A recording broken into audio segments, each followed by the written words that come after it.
We come now to the fourth visit, where I shall introduce you to your greatest asset, and with this introduction, the master key to success will be within your easy reach. I say this is your greatest asset because it is the fourth of the 17 success principles with which you may tap and draw upon the supreme power which created you and runs this entire universe. The name of this principle is applied faith, and I want you to remember it is not something I am bringing to you, but it is something you already possess, although you may not have made use of it in the past.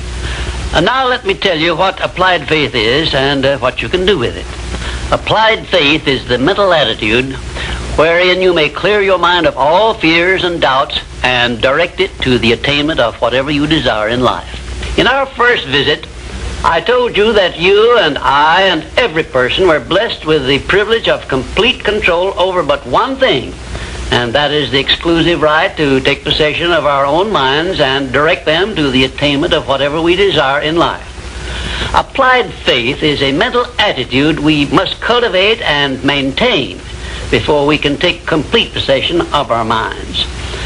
It is the means by which we may break the seal of that envelope I mentioned in our first visit and take full possession of the 6 forms of riches we get in return for taking possession of our minds and using them. Those 6 riches were, as you may remember, sound health, peace of mind, a labor of love of your own choice, freedom from fear and worry, a positive mental attitude, and material riches of your own choice and quantity. We are now, this very moment, standing in front of the gateway which can be opened only with the great master key to success, and I'm giving you the closest clue I have yet mentioned as to how you may take possession of this key. In order that you may condition your mind to embrace and use applied faith, you must understand that there are 2 ways in which you can use faith. You can put it into reverse gear and use it in a negative way by allowing your mind to dwell upon the circumstances and the things you do not want, such as poverty, ill health, failure, defeat, and this is precisely what the majority of people do, which explains why the majority of people go through life in misery and want.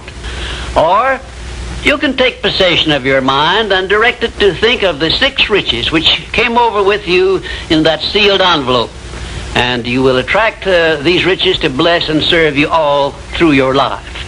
Isn't it a strange fact that most people make a negative application of their great power of faith by thinking about and believing in poverty, ill health, fear, failure, and defeat, when it would be so easy for them just to change their thinking over to the circumstances and things they desire?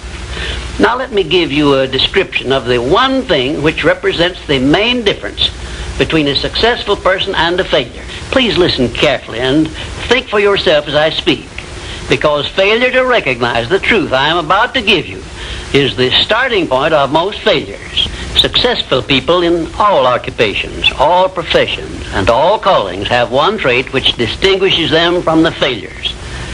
It is their capacity for belief.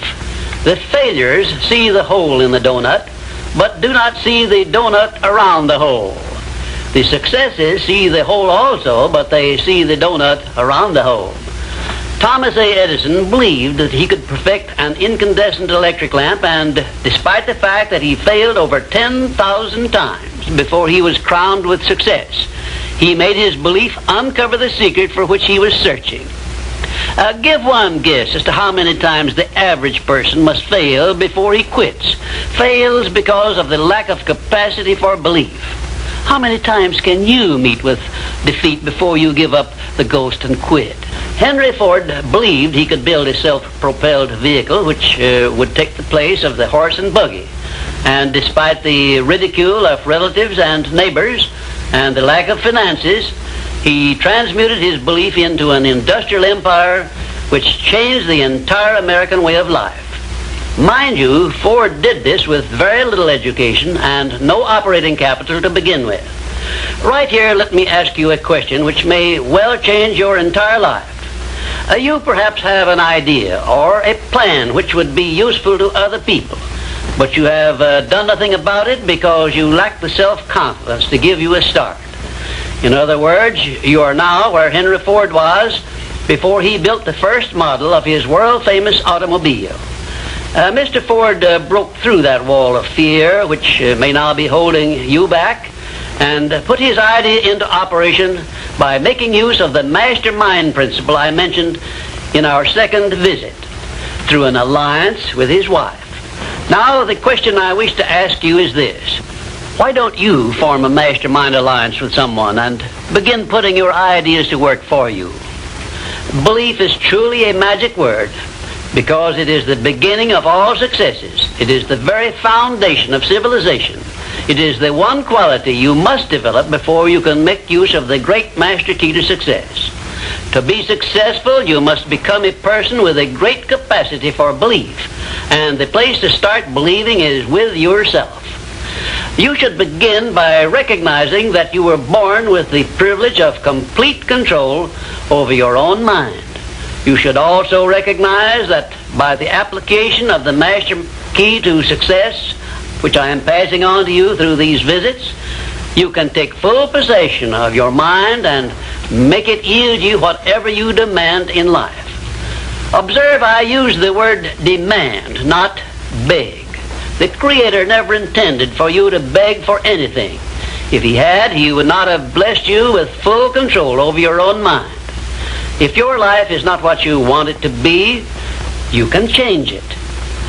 As a matter of fact, you can do anything within reason that you desire to do if you embrace the principle of applied faith and keep it directed to the attainment of the things you want and off the things you do not want.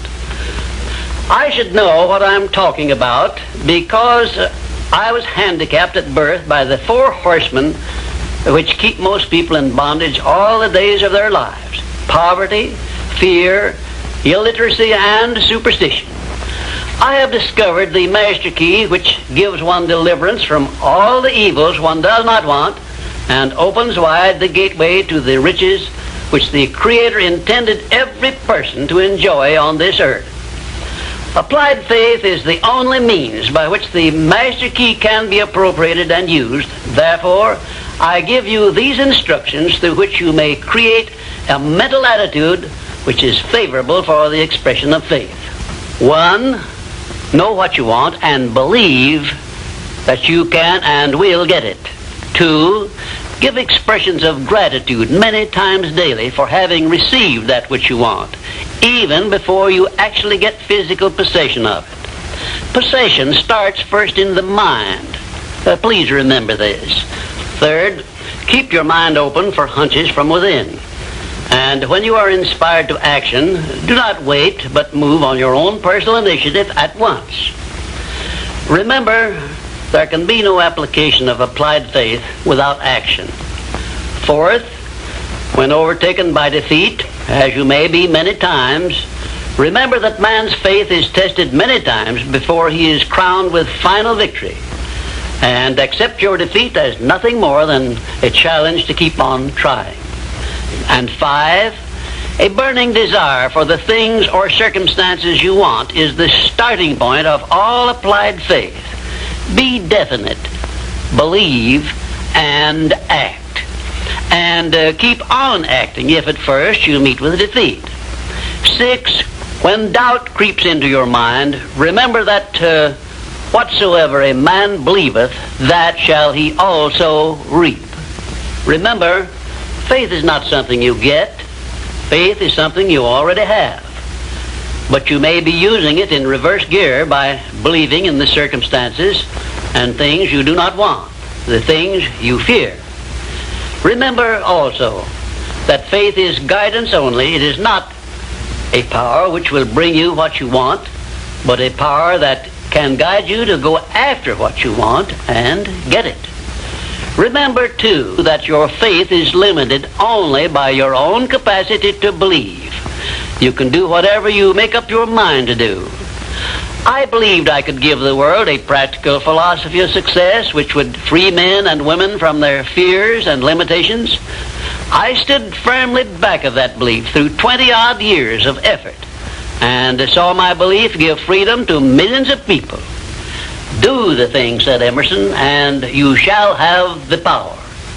May I paraphrase this great truth by saying, believe and you shall receive. And now, until our next visit, will you please remember that your life is exactly what you make it by your own mental attitude.